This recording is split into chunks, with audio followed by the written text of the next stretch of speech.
boa tarde para todos e todas. Obviamente quero agradecer o convite ao Leme, parabenizar também pelo ciclo de palestras que vocês estão organizando. Eu fiquei assim olhando o site. Eu acho que nessa hora que a universidade pública está alvo, né, de ataques muito fortes, a gente está apanhando muito as ciências sociais, a sociologia, a universidade pública. Eu acho que é muito importante nós se encontrar e publicar, no sentido de fazer público as nossas pesquisas, os nossos trabalhos. Então também parabenizar pela iniciativa, que não é só acadêmica, é política também, né? E agradecer particularmente a Leda, o Ronaldo. Eu fico feliz de me reencontrar com amigos, o Ilan também, e também agradecer a presença de todos vocês. Então, hoje eu trouxe para compartilhar com vocês algumas questões da minha tese de doutorado em antropologia, que eu defendi há pouco tempo, alguns pontos teóricos, metodológicos, epistemológicos e até éticos o que é uma etnografia com barras, que a gente poderia falar também de torcidas organizadas, porque não é a mesma coisa, mas é similar. E eu me lembro a última vez que eu estive aqui, a gente falou da violência, né? A gente falou da violência das torcidas organizadas, das barras. Então o que eu quero fazer hoje é falar de tudo aquilo que fica por fora da violência. Mas por quê também? Não é só para não me repetir. Porque eu acho que nós, pesquisadores de barras, de torcidas organizadas, muitas vezes a gente fica só falando daquilo que é o problema social das barras, que tem a ver com a violência, o crime, a insegurança, esquecendo assim muitos outros problemas sociológicos que não necessariamente ficam dentro desse negócio da violência. Então eu falo na minha tese que no nosso campo existe um efeito eclipse. Dá para entender eclipse? Que é a violência meio que oculta um monte de temas, eixos, perguntas que são fundamentais para compreender esses grupos que são os torcedores organizados. Então por isso que um pouquinho a minha palestra tem esse título, né? Do problema social, que seria a violência, o crime, tudo que a gente sempre fala, que vem na mídia, para os problemas sociológicos que não necessariamente ficam dentro dessa temática. Então, só para introduzir o meu trabalho de campo, porque não todo mundo conhece o Belgrano, a Argentina, Córdoba, eu fiz uma etnografia com La Barra, seria a Barra Brava do Clube Atlético Belgrano, que fica em Córdoba, uma província do centro do país.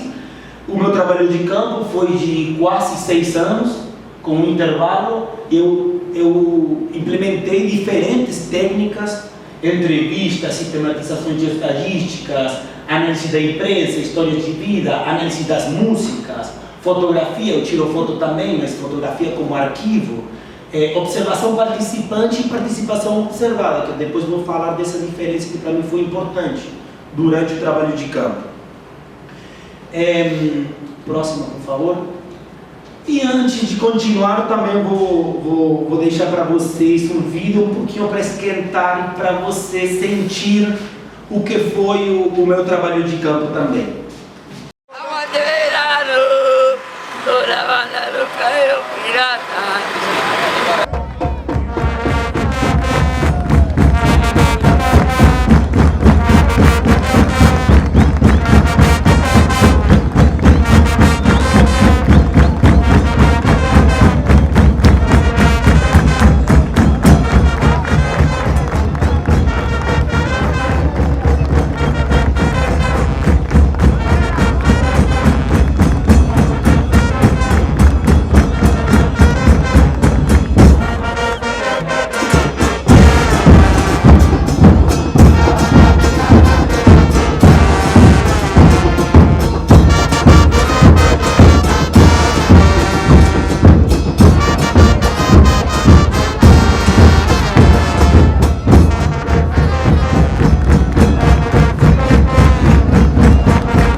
a ideia do vídeo também é um pouquinho mostrar o que é o estádio do futebol, né? Onde parece que está acontecendo muita coisa, tem muita coisa rolando. Imagina fazer uma pergunta de pesquisa só referida à violência. É muita coisa que fica fora. Num vídeo de 2 minutos, 3 minutos, quantos problemas, quantas perguntas sociológicas apareceram? Tem criança, tem coroa, tem mulher, tem música, tem bombo, tem faixas com pautas políticas, tem cores, tem esporte, tem corpos, tem tatuagem, tem murais, tem tudo. Então, o primeiro ponto é esse: a gente acho que não pode ficar ancorado nesse pânico moral que reduz as barras ao negócio da violência, porque tem muita outra coisa acontecendo ali. Então, um pouquinho eu quero mostrar como que foi o que eu estou falando agora, que não foi super sabido. Eu demorei a entender, foi um processo, uma coisa muito antropológica, muito etnográfica, de quebrar os meus próprios preconceitos. Então, eu quero mostrar como que foi esse processo. Olha, essa foi a minha pergunta de pesquisa inicial. Identidades violentas. Identidades violentas. Já é uma coisa muito essencialista, né? Um estudo sobre as práticas e representações violentas como dimensão identitária das barras argentinas. O que eu já falei. Tudo que ficava fora, imagina a quantidade de coisas que ficavam fora dessa pergunta. Então eu mudei. Eu precisava reformular uma pergunta mais ampla, mais processual, mais abrangente.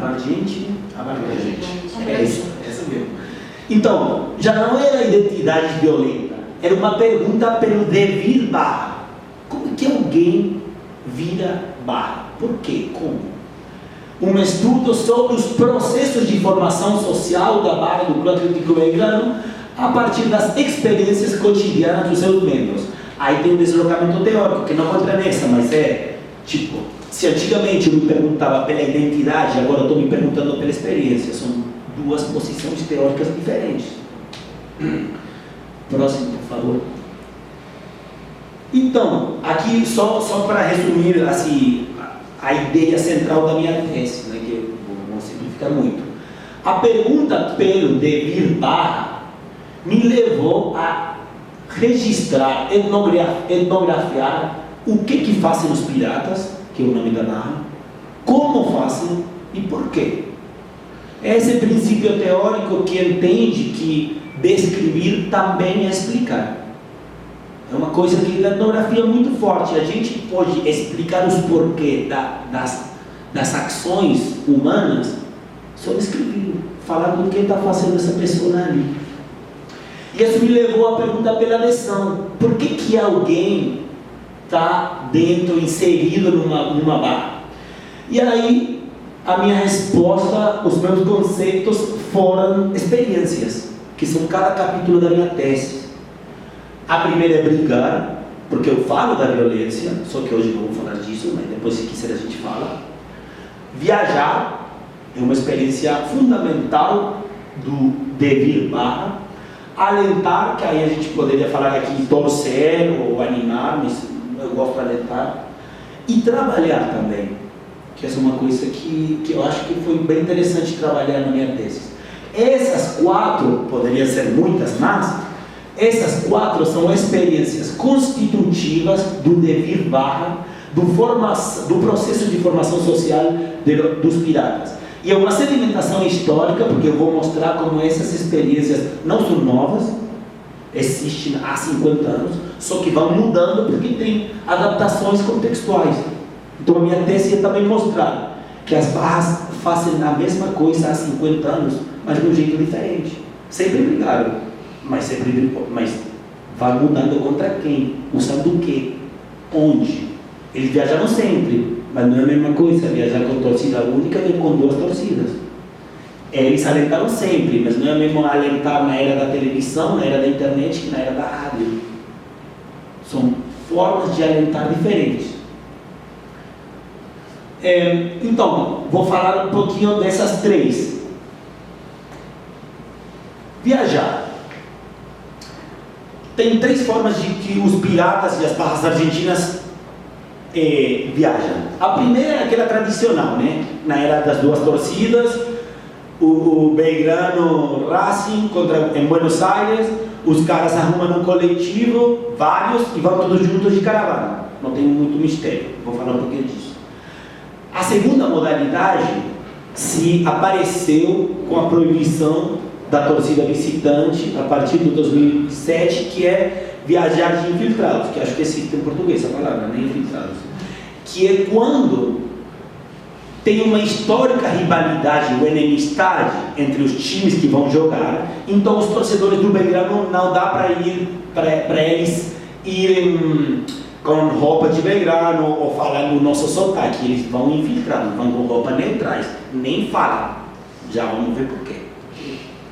Quando eles descobrem que tem algo errado aí, como vocês falam, da merda. Mas eles vão juntos? Juntos, mas grupos pequenos. Eu vou depois descrever cada um dessas. No estádio eles ficam juntos também? Também, é proteção também. Mas não muito, tipo, não é um grupo de 30. Nós chamamos muita atenção, né, pra eles. Mas aí a polícia chega, esse grupinho aí, tudo junto. Fala você. Olha, vocês sabem que na minha cidade, é que nem aqui, cada cidade tem o seu sotaque, mas na nossa cidade de Córdoba é muito forte o sotaque, não dá para dissimular. Então, só falando, não, eu sou do Racing. Fudeu, tá? E a última é anfitriões e convidados, que aí é quando as barras têm amizade. Então rola rituais de essa é uma categoria do Evan Pritchard, que é quando o anfitrião recebe o convidado e depois o convidado vai lá e se gera uma reciprocidade. Eu vou falar um pouquinho disso. Então, mas por que é importante falar das viagens? O que a gente pode compreender a partir dessa experiência? Primeiro, a Barra de Belgrano nasceu viajando. Tanto assim que o nome, Los Piratas, tem a ver com uma prática que eles tinham quando começaram a viajar, que era roubar e saquear, tipo, os pontos comerciais, as lojas, Que mesmo. tipo, uma galera muito fofa. Então aí já, mas é importante entender que a Barra nasceu também dessa necessidade de se organizar para viajar, para acompanhar o time. Então essa foto, por exemplo, de 1970, os piratas chegando a Rosário. Então eles chegando, ó, a gente está aqui, né? Uma outra coisa que é importante, então, o primeiro ponto é histórico. Você reconstruindo a história das viagens, você consegue reconstruir a história da Barra. O segundo ponto que eu acho essa foto é um exemplo, que as viagens são atmosferas sensitivas, que eu gosto dessa categoria do Goethe, que é um momento de educação sentimental, tipo, onde a galera aprende a se comportar como homem, heterossexual, adulto. Então, eu tenho uma parte da tese onde eu me pergunto pelo humor. De que os piratas riram quando eles viajam? E aí tem um cara que é esse pichon, que é um cara que está como se fosse uma múmia, que cada viagem ele faz uma performance. É um cara que é muito engraçado, mas a tarefa antropológica é saber o que tem de trás dessas risas. Então aparecem as piadas homofóbicas, as piadas de classe, as piadas raciais. Então, as viagens são um momento onde você consegue entender essa dinâmica cotidiana que em outro momento não tem, porque você fica 14 horas dentro do coletivo, dentro do ônibus, então você consegue entender muita coisa. Então tem esse negócio de cantar também, tipo, esses rituais festivos. E também as viagens são uma fonte, como que se diz? Inesgotável de histórias, narrativas, anedotas, heróis, vilões, tudo que uma identidade precisa. São momentos de narrativas, então de anedotas, de história oral, porque sempre acontece alguma doideira na viagem. Então aqui só uma, tipo, a gente viajou 20 quilômetros com essa o pneu, né, totalmente arrombado, fudido, quebrado. Então essa vira uma piada, mas também vira uma história. E essa história constrói coletivo. Então faz parte do processo da formação dos piratas. Outra coisa, olha só, esse ônibus, o ônibus da esquerda, é o ônibus o que vocês falariam aqui, a diretoria da Barra. O outro é da galera aí, a base da Barra. O que eu quero dizer também? É a diferença do Porque as barras, essas diferenças de respeito, de prestígio, de honra, também implicam desigualdades materiais.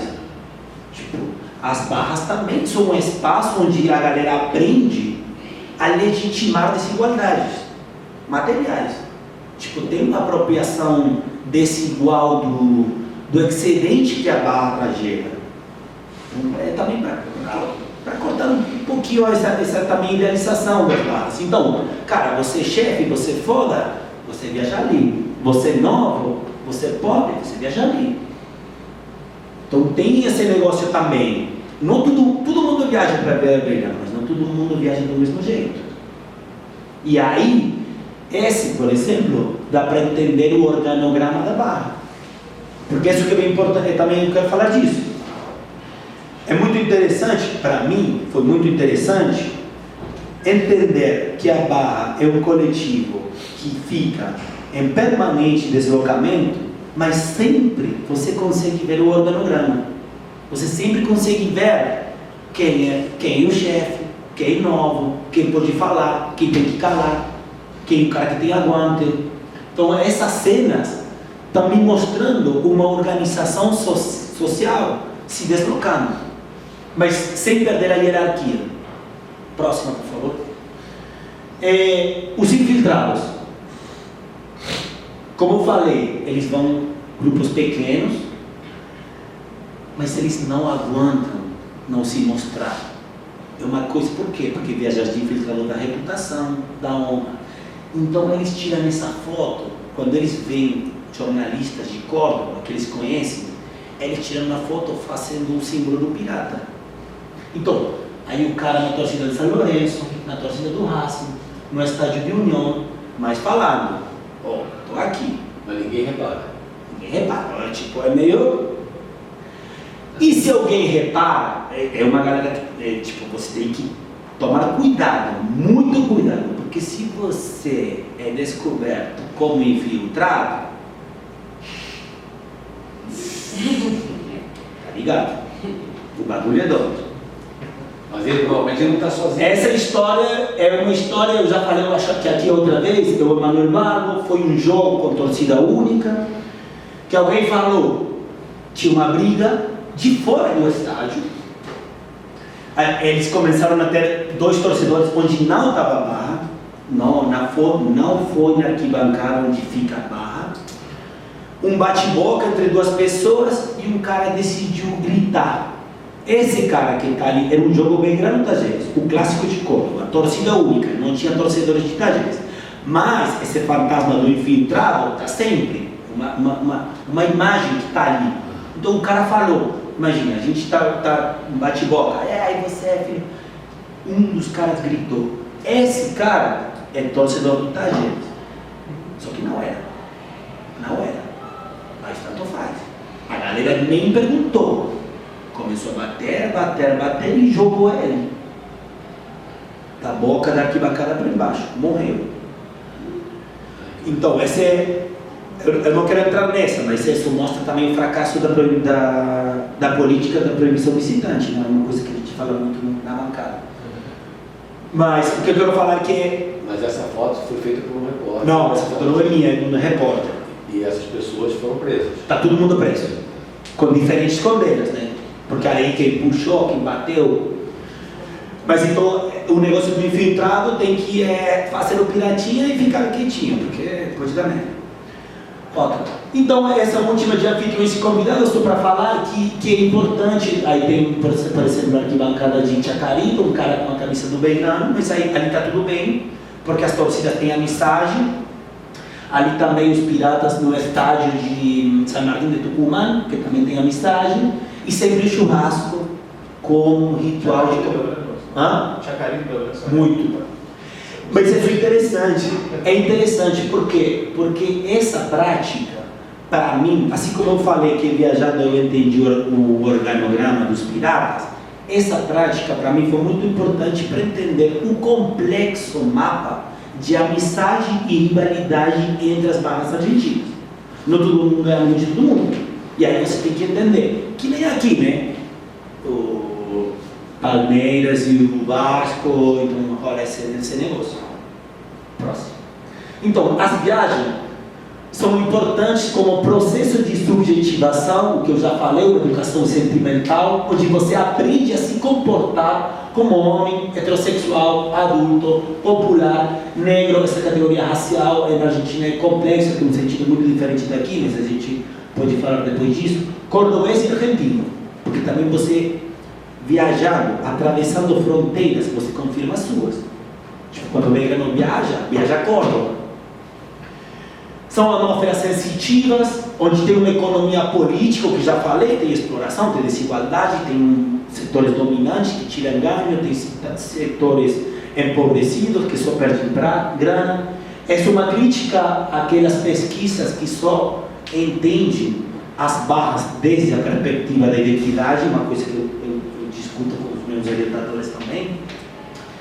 E é isso, né? Identifica diferentes, hierarquiza iguais e liga alteridades. Então, pelas viagens, eu cheguei a fazer isso, que é um organograma da barra de Belgrano. Então, você consegue saber bem claro quem é a liderança, que tem uma primeira linha, que a gente fala de barra. Quando em espanhol não sei se funciona aqui, quando você repete uma palavra, é tipo uma afirmação dupla. O cara é foda. Superlativo. É barra. Tipo, tem a barra que Barrazão da porra. Barra é o cara que é mesmo, autêntico, assim. O cara é Raiz. Depois tem uma divisão por bairros. Isso é muito importante. Aqui também rola a família tanto. Cada bairro com seu referente. E essa hierarquia também é etária. Os caras são adultos. Aqui estão os pibes, os moleques. E depois as diferentes habilidades com que eles façam uma reciprocidade, né? Polícia, dirigentes, outras barras, enfim. Era só para mostrar como, a partir do análise da experiência de viajar, você consegue fazer um organograma dos piratas. Próximo. Igor, você colocou ali as classificações ali. São bairros, são regiões de cor? Aqui, são ruas? são bairros de cor. Bairros de cor. Cada um tem seu destacamento. E isso é muito importante, porque tipo, se você não estiver num grupo, você não tem identidade dentro da barra. Tipo, você chegar aí, e aí, Irlan, você é de onde? Não, eu sou Irlan. Pô, mas você veio com quem? Tipo, a pertenência sempre é relacional. Por isso que eu pego a categoria de Elias de figuração social. Se você não tem o outro com quem se referenciar, você não é ninguém. Então, todo mundo tem um bairro. Só o único grupo que não tem um bairro, que eu vou falar e está marcado porque é o grupo onde eu estava, é a música, a bateria, que são o grupo de los bombos. E o bombo é um símbolo muito importante. Próximo. Esses bairros, eles se identificam por camisas também? Que cada ou é todo mundo? Não, é uma coisa que não rola muito a identificação, mas pode ter bandeiras. Sim. Mas camisa não, isso é uma coisa muito daqui Aqui que eu... exato, aqui tem, cada um usa a camisa da sua... total. Do seu comando, família. Porque lá, eu já falei isso outra vez, lá na Argentina tem uma norma moral muito forte que é um time uma barra. Não tem divisões, não tem outra. E para fora a gente é um. Isso você fala, é bom, a união faz a força, sei lá. Mas o problema é que quando aparece outra barra, aí não tem jeito, tem que brigar. Outra barra do time adversário. Não, outra barra do mesmo time. Aí existe também lá como aqui? Claro, mas aí não aceita, ninguém aceita duas barras diferentes na mesma arquibancada.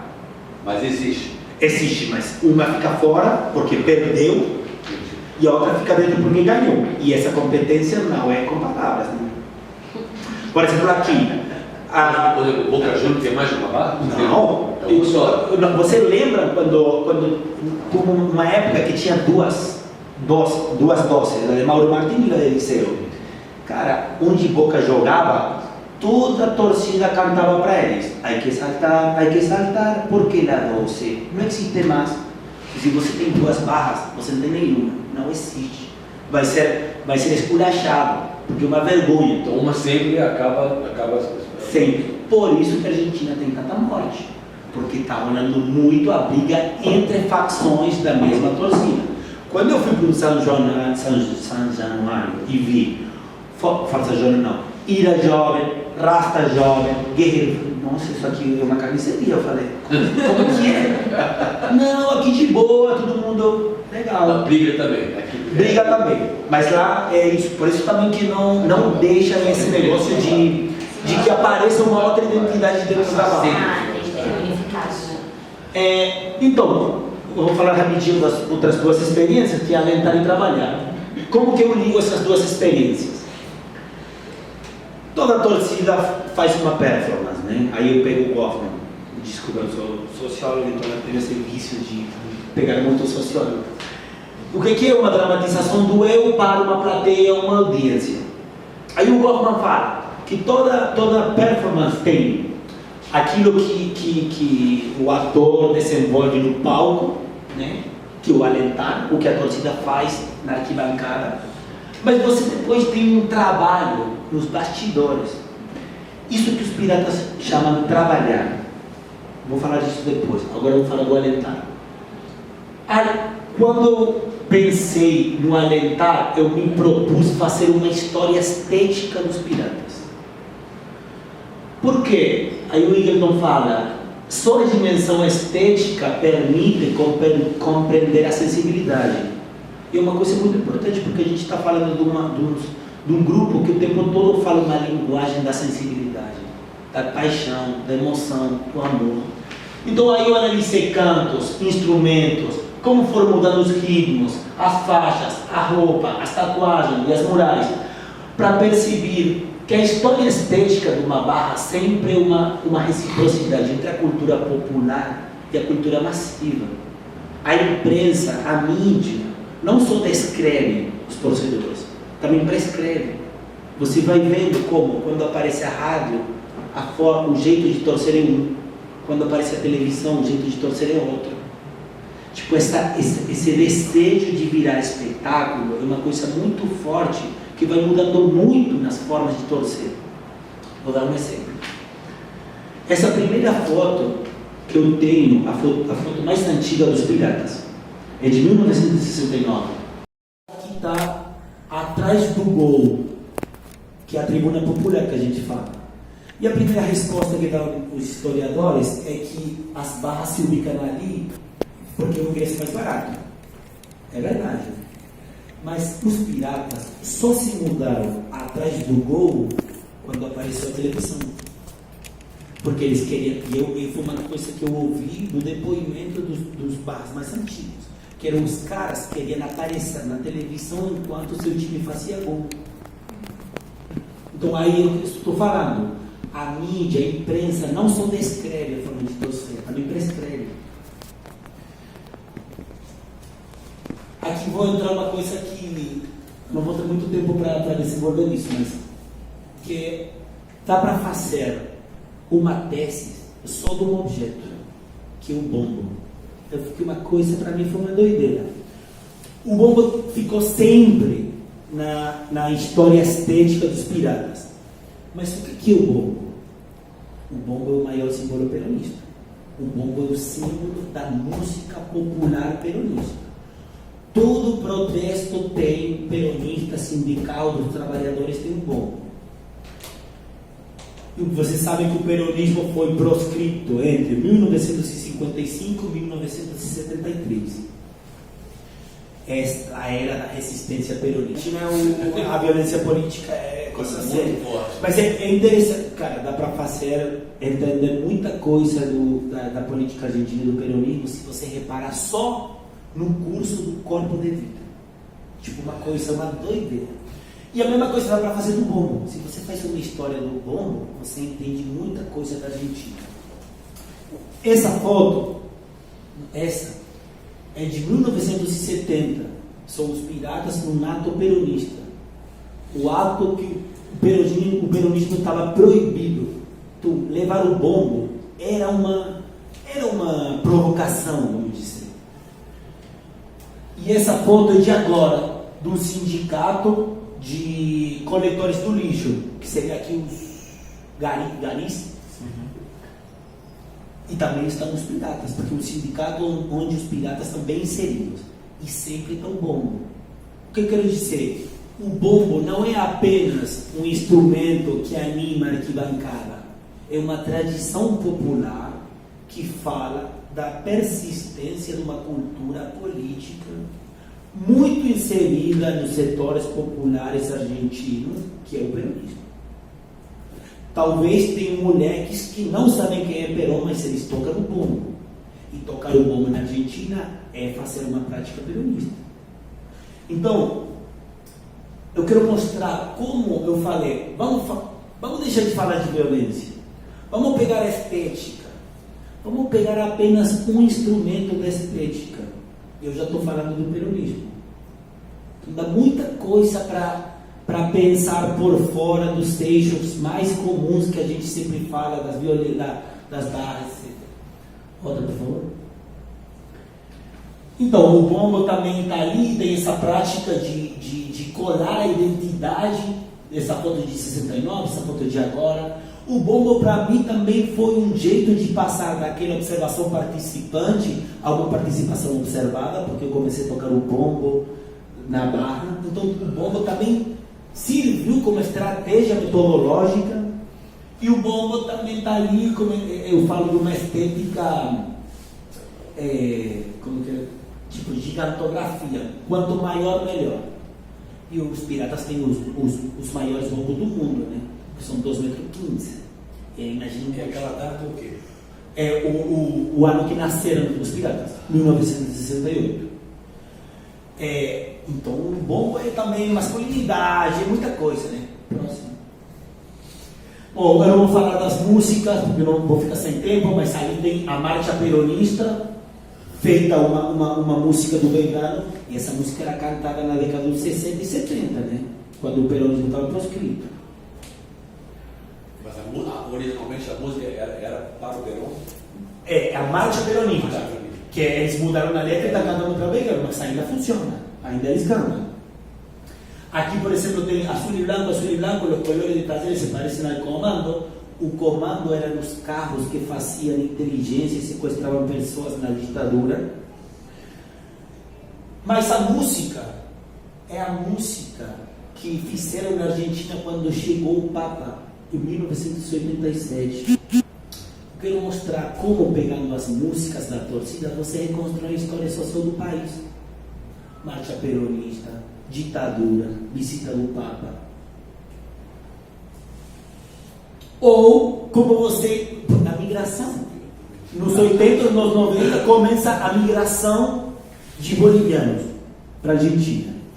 Esses bolivianos se localizam muito no bairro de Albergue, que é o bairro onde fica Belgrano. Então, a galera de Tajeres, muito xenófoba, faz essa música horrível, né? Porque é horrível essa música. Para ser... é outra. Essa. Que foi o cidadão boliviano, que o já tem que viver, tudo isso. E o que a gente responde? Sou de barrio de Albergue, me gusta el rock and roll, soy de barrio de Albergue, de la droga, la falopa y el alcohol. Se nos dizem, porque os torcedores de Tajeres xingam a Belgrano, que a gente é boliviana, se nos dizem bolivianos, tem uma explicação. De Bolívia traemos a droga para o descontrole. Então é um estigma que vira positivo na cultura deles, né? Na real, não está sendo muito amável com o povo boliviano, né? Mas você consegue entender um processo migratório da Argentina. Um momento, uma foto. Próxima. Tem dois conceitos, né? Tem frio e carbono. Todos usam. E outra coisa é o azul e o celeste. Pra gente não faz o menor sentido ser a diferença azul e celeste. Não, eu tenho uma teoria aí que é o principal problema do Brasil. O Brasil não dá certo porque vocês não conseguem diferenciar o azul do celeste. É uma teoria que eu tenho, não tenho provas, mas não tenho dúvida. Imagina um problema diplomático. Aí o cara chega para o Uruguai, fala, que linda camisa azul que você tem. Na merda. Problema que eu tenho com o Eu Brasil. falei pra ele que o Belgrano era azul e branco, ele é azul e branco, cara. Tá, o caseiro azul e branco e o Belgrano celeste. Aí a galera fala, a camisa do teu time é azul. Vem cá. Próxima. Só para ir fechando. A mesma coisa na tatuagem, o mural, eu vou falar disso. Tipo essa foto, cara, essa é a liderança da Barra e seu melhor amigo na década dos 70, a liderança e seu melhor amigo 40 anos depois, tipo, as coisas que você consegue. Igual, né? Mano, eu já falei, fazer uma história estética, você consegue fazer uma história social da Barra e do seu contexto. A estética pirata sempre uma trama de fios da cultura popular e da cultura massiva. Já falei. Só a última, trabalhar. É engraçado, no Facebook eles botam onde você trabalha, na Barra do Clube Atlético Americano. Onde você estudou, às vezes botam Harvard. Isso é engraçado. Mas por que esse negócio de trabalhar? É importante entender isso. Na Argentina rola um preconceito no senso comum que diz os Barras são torcedores do Belgrano. Os Barras não são torcedores do Belgrano. Eles são criminosos que vivem do clube. Eu não sabia como se vive no clube. E eu já ouvi esse preconceito dos servidores públicos, né? Mamam nas tetas. Então eu fiz essa analogia. Você está errado. Mas é uma coisa assim. Eles não são torcedores, eles mamam das tetas do clube. E os Barras respondem: não. A gente trabalha pelo Belgrano sem procurando lucro. A gente faz tudo com amor e paixão pelo clube. Então tem uma disputa aí. E de fato, cara, se você está numa Barra, você vê o trabalho cotidiano deles. Eles vivem pela Barra. Então, por exemplo, a galera só vê esse lindo bandeirão. Mas para fazer esse negócio, a gente fez frango assado uma vez por mês durante um ano, para juntar a grana. Então era muita gente trabalhando todo fim de semana. E não é só juntar a grana, é fazer o bandeirão, levar, trazer, fechar, limpar, proteger. O cara que guarda o bandeirão na casa dele. Então, trabalhar pelo clube, eu não falei disso, mas é interessante ver o que eles fazem, como gera uma identificação de classe, porque o cara que é pintor pinta, o cara que é pedreiro levanta a parede, o cara que vende frango assa o frango. Então, esses ofícios que eles têm são competências que eles botam na Barra. Então aí também vai gerando uma identificação de classe, de trabalhador. Imagina um sociólogo faz o quê? Tira foto, não tem muito para fazer. Aí eu pego uma categoria do Ben Secri, ele se afirma como fanáticos apaixonados, é um livro onde ele pesquisa fanáticos da ópera, e isso é interessante. Aí a última parte da minha tese é muito marxista, a força de torcer como força de trabalho. O cara que sabe tocar o bombo pode arrumar um emprego no sindicato por saber tocar o bombo. O cara que sabe criar músicas pode arrumar trabalho criando música. Então, essa força do torcer, fazendo uma analogia com força de trabalho, vira valor de câmbio, valor de troca. E só para fechar, tem mais 3 diapositivas. Então, entra essa roda. Eles se acham os verdadeiros torcedores, os únicos, os autênticos. Por quê? Porque eles acham que eles fazem tudo pelo clube há 50 anos. Brigar, trabalhar, viajar, alentar, proteger. Pô, cara, a única gente que faz isso é a gente.